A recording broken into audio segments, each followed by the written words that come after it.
আসসালামু আলাইকুম।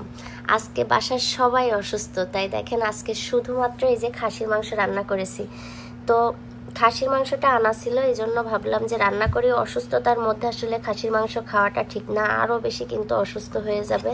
তারপরেও রান্না করলাম। তো এই যে খেতে তো হবে, তাই না? এখন খাওয়ার জন্য এই যে রান্না করলাম। তো আমি নিয়ে নিচ্ছি আমার জন্য।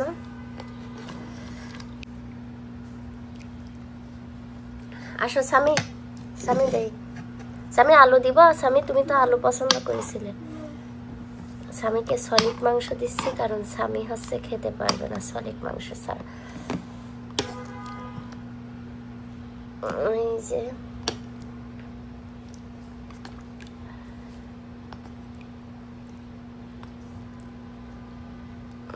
আর এই যে এখানে হচ্ছে সালাদ। এই সালাদটাই আমি প্লেটে ভাত নিয়েছি অনেক, বাট আমি সবগুলা খাবো কিনা আমি জানি না। তো এই যে আজকে হচ্ছে আমার দুপুরের খাবার।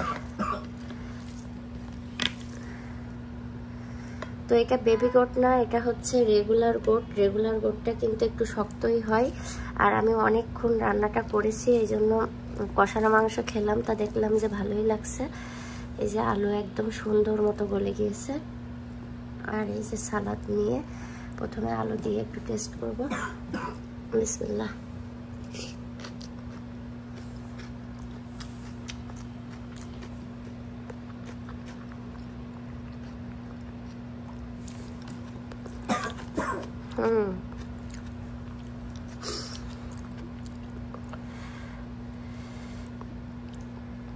একদম গরম, কেবল নামালাম।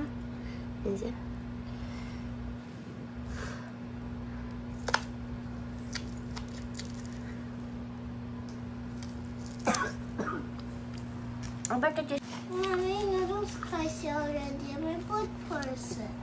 তাই অনেকে হয়তো বলতে পারেন যে অসুস্থতা এতগুলা ভাত খাচ্ছি, সকালে নাস্তা করি না। ঠিক আছে, এখন বাঁচতে হলে তো খেতে হবে।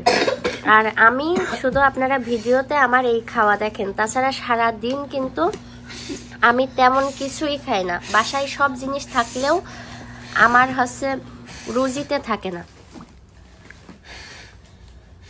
কারণ রুজিতে না থাকলে বাসায় সামনে পিছনে যতই খাবারের জিনিস থাকুক ওটা কিন্তু আপনার হচ্ছে খেতেই পারবেন না আপনি। তো আমি অনেক শুধু ভাতই খাই, আমি আলহামদুলিল্লাহ ভাত লাইক করি, এই জন্য ভাত খাই। তো আজকে আমাদের এই যে খাসির মাংস অসুস্থতার মধ্যে রান্না করছি, মানে এত ঠান্ডা লাগছে, কাশি, তারপরে আবার খাসির মাংস, মানে ঠান্ডা লাগছে একটু ভালো মতোই লেগে যাবে। আর ওই যে স্বামী, তো কেমন হলো অবশ্যই জানাবেন। আল্লাহ হাফেজ সবাইকে।